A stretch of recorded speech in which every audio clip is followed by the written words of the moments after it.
Bonjour Nel, enceinte et à terme, mon mari voudrait que j'aille accoucher chez ma mère et que je revienne quand l'enfant aura 3 mois, mais j'ai peur. J'ai peur en fait qu'il profite de mon absence pour être infidèle, ramener des femmes et peut-être se débarrasser de moi. Je précise que nous ne sommes pas mariés légalement, il a juste fait la dot et depuis 3 ans, il ne se décide pas à officialiser notre relation. Que faire? Ça fait partie des nombreux messages que je reçois en général de la part de certaines femmes et aujourd'hui, cette insistance-là a fait que j'ai envie de parler avec vous et parler surtout aux femmes parce que en général, ce sont elles qui ont ce genre de crainte. Vous êtes enceinte, vous devez accoucher, mais vous ne voulez pas aller le faire en famille parce que vous avez peur que votre homme vous soit infidèle en votre absence.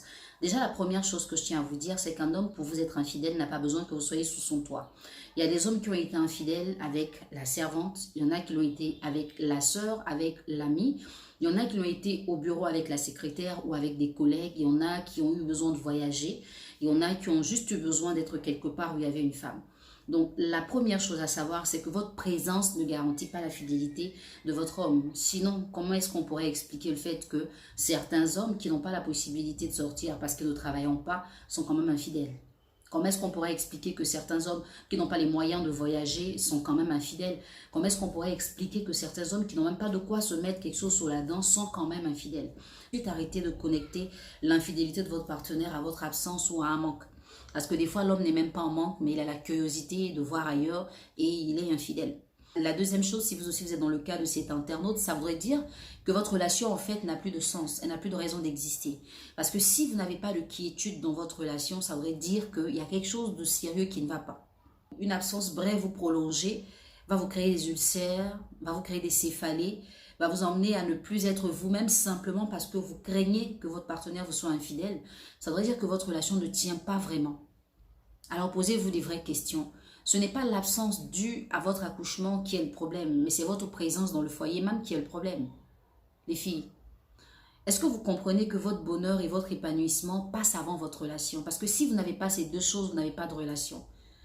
J'ai l'impression des fois que vous pensez que c'est en étant dans une relation que vous allez avoir le bonheur et l'épanouissement. C'est la raison pour laquelle vous êtes en souffrance depuis longtemps, parce que vous attendez de votre relation des choses que vous devriez avoir naturellement. Votre bonheur ne doit pas dépendre de la présence d'un homme dans votre vie, non. Au point où, pour votre santé, pour votre équilibre, pour votre repos, vous dites non. Vous allez vous priver d'avoir la quiétude, le soutien de votre famille, de votre maman, en restant dans une maison où l'homme ne veillera même pas là, parce qu'il va aller au travail, il reviendra que le soir. Et quand il saura des fois qu'il y a un bébé à la maison qui va pleurer, certains hommes préfèrent rester dehors et rentrer quand tout le monde dort. Donc vous n'avez rien gagné, mes chéris.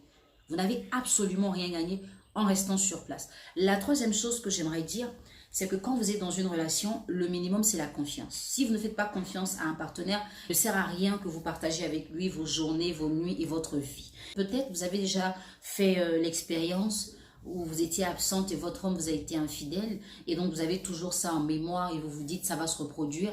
Mais la véritable chose à savoir, c'est que quand il y a un cas d'infidélité, quand vous n'avez pas effacez ça de votre esprit, quand vous n'êtes pas passé à autre chose, quand vous n'avez pas décidé de donner un nouveau souffle à votre relation, ne restez pas dans cette relation parce que vous allez vous créer plus d'ulcères qu'il n'en faut. Vous ne pouvez pas être dans une relation avec la peur au ventre, comme si on tirait en l'air et que vous aviez peur d'avoir une balle perdue. Vous ne pouvez pas rester dans une relation avec la crainte que votre homme regarde une autre femme, au point où vous vous dites, bah, s'il la regarde, il va coucher avec. Vous ne pouvez pas vivre dans une relation où vous ne vous sentez jamais en harmonie avec vous, où vous n'avez jamais de tranquillité parce que vous avez tout le temps peur que votre partenaire vous annonce une mauvaise nouvelle, j'ai couché avec tel, ou que des gens viennent vous faire des révélations.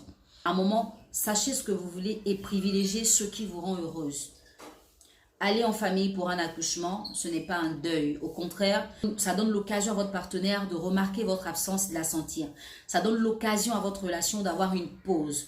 Ça vous donne l'occasion à vous de vous ressourcer. Parce que l'homme ne vous verra plus quotidiennement. Ça vous donnera, pourquoi pas, l'occasion de revenir plus belle, plus jeune, plus fraîche. Parce que tout est renouvelé en vous. Et à ce moment, vous devenez encore plus séduisante. Mais quand vous restez entre les pleurs de bébé, des nuits blanches, vous boudez parce que l'homme n'est pas là, parce qu'il sort, parce qu'il est au travail. En fait, vous êtes nourrice, lui n'est pas nourrice. Il ne rentrera à la maison qu'à la fin de son travail. Et des fois, même s'il sent qu'il y a un peu trop de tension à la maison, il va ressortir.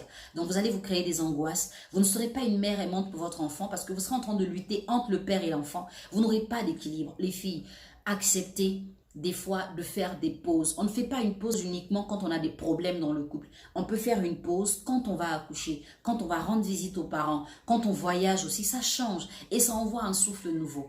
Il arrive des moments dans votre relation où des pauses s'imposent. Et donc, un accouchement, ça favorise une pause. Déjà, sexuellement, vous n'avez plus la même intimité qu'auparavant. Donc, comprenez qu'il y a un certain détachement qui est raisonnable, mais c'est un peu comme reculer pour mieux sauter. Quand vous revenez, vous êtes au point. Et l'homme, il est fier de vous avoir parce qu'il se dit, wow, après l'accouchement, elle n'a rien perdu de ce qu'elle était. Au contraire, elle s'est bonifiée comme du vin.